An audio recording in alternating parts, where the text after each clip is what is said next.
right? And True. then you've got the police officers only being able to grab the protesters, and the protesters being charged for the rioters stuff. Crazy, crazy. And then I saw the other day that that seven was he 75-year-old, another 75-year-old black man was shot in St. Louis, I think, by looters. They were just taking TVs and they shot him, and the video is so sad, so sad. It's And really unfortunate. mate, that's beyond unfortunate. It's just ridiculous. Like over TVs. The guy in the video kept repeating it, but again, over TVs, over TVs, over TVs. You're just taking a life of material things that don't even belong to you. And that he was, I think, a security guard. He was a retired police chief, I think he was, or sheriff.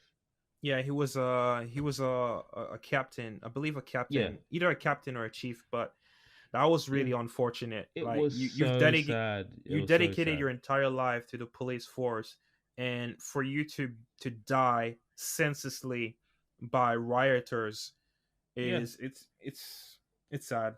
so stupid, so stupid. So, I'm in support of the protests. I'm in support of, um people being heard and making it known. I was indifferent about the rioting. The Right. looting though, I absolutely hate the looting. I don't know why. I just hate it. I just hate I the understand. looting I understand where you're because coming from, because at the end of the day, if you're looting, you're affecting another person's business, and you're affecting their business, you're affecting their pockets, and especially the weird times that we're living into right now, where yeah, economy has taken a toll. Like, you yeah, don't know how that's gonna affect them personally down the yeah. line. I mean, So clash with police if you want to clash, right? Riot with police if you want to riot. That's why the police have riot gears. They know that this happens. They know that it's eventually going to happen at some point. Populations reach a breaking point. true. But a mum and pop shop down the road, what have they done to you? I don't really like the looting. The looting, it can just go. It's just opportunists. That's when there's opportunists. But killing for looting is just ridiculous to me. It's just crazy. And I think now the police they're gonna get a real hold on a lot of the looting. The protesting, they're not really bothered with, right? But it's True. it's it's actually the looting, because the biggest hit to the police right now in the States is the perception that they're not doing their job. That's the biggest hit to them, because what people were protesting about is exactly what they kept doing after the protests. You know, excessive Yeah. use of force, right? True. True. Not True. arresting people without giving any reason why. Did you see they arrested the camera crew? It was Yeah, just I saw that. crazy. I was Yeah, like, what? it was Yeah. crazy. And I understand the police probably have some of the hard. It's probably one of the hardest. So if you're like a police service, if you're part of the police, I guess police force or police service, or whatever it is, right?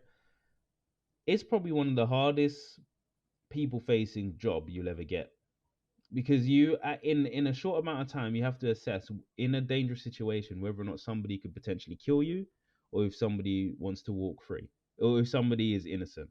Right. And also you're probably thrown into a community that you don't understand, because I'm hearing a lot of police officers police areas that they're not from. So it's And that's crazy, the yeah. problem right now. That's the And problem also right they're now. undertrained. I don't think they have enough training. Was it you that told me that for hairdressers get trained more than police officers? Mate, the Like, problem right now that I've been seeing a lot, I've been watching a lot of confrontations with civilians and police officers, and within the rights that they have, within their job. And one occurrence I keep saying over and over is a lot of civilians, they know more about their rights than police officers. That just goes to show that anybody can become a police officer, because you, as a police officer, you're there to protect and serve. You are there to know how to escalate a situation based on what's happening, and how yeah, to de-escalate a situation. But what keeps happening is police officers escalation escalate, yeah, escalate, escalating escalate. situations that never needed to happen in the first place. and that is something that lacks training. They just lack training, and you wonder, how do they go about being hired? What are the procedures? So I Yeah. just think that a lot of these police officers just need to go back to basic training and go about how to police themselves when a cop is doing wrong, and how to police the the civilians.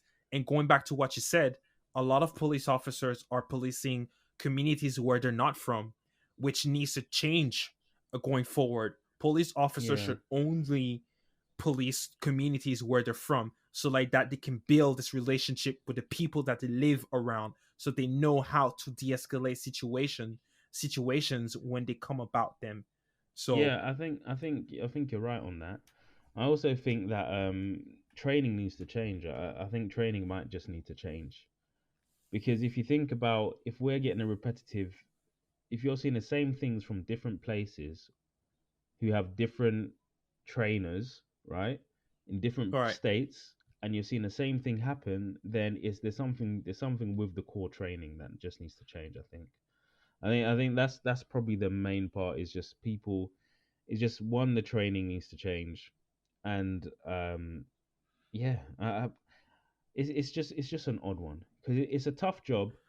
I don't think any police officer, I don't think mm, any police officer will come to you and say, "Oh yeah, oh it's so easy, all it's right. so blah blah blah," But it's But crazy. besides the But training, I think one of the things they need to get a grip on is when police there's things that a police officer should do, which is give you if you ask for their name, they should give you their name. If you ask for their identification, they should give you identification. One thing I've seen a lot of is that they do not give their name, they do not give you identification.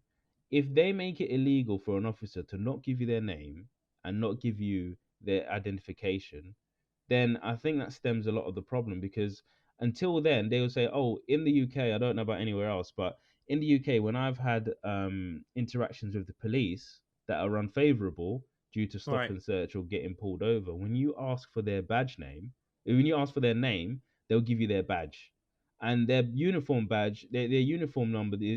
What's that going to do? If somebody else has a different uniform, then you don't know who actually stopped you. And a lot of the time, what they say is, "Oh, I'm sorry, I've run out of paper, or I don't have any, I don't have a pen, or I don't have any more papers to give you a ticket to prove that I stopped and searched you. But what you can do is call the station." What? And then when you call the station, it's something that, "Oh, really? I don't know who that is." Blah blah blah blah blah blah blah. So it's one of those things where they're slipping out of being accountable. all right. So That's the problem. by giving you a stop and search and not giving you the correct information that you were stop and search, they've just illegally stopped you and they've recorded that they haven't. So they've stopped more people than they should be stopping, but just haven't recorded it. That should be illegal, in my opinion, Yeah. because you're now warping stats. You're warping your policing stats, Mm.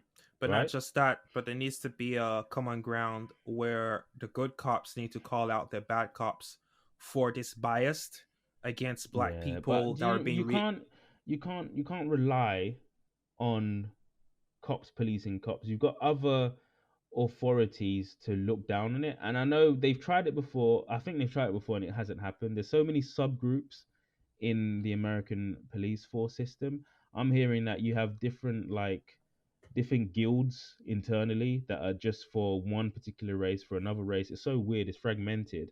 And you have to go through these internal guilds before you even speak to a representative for your union.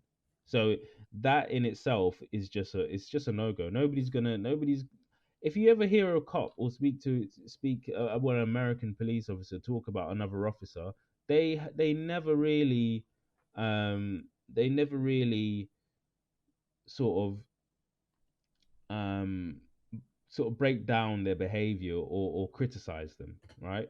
right. Because I understand it's unprofessional to criticize a colleague.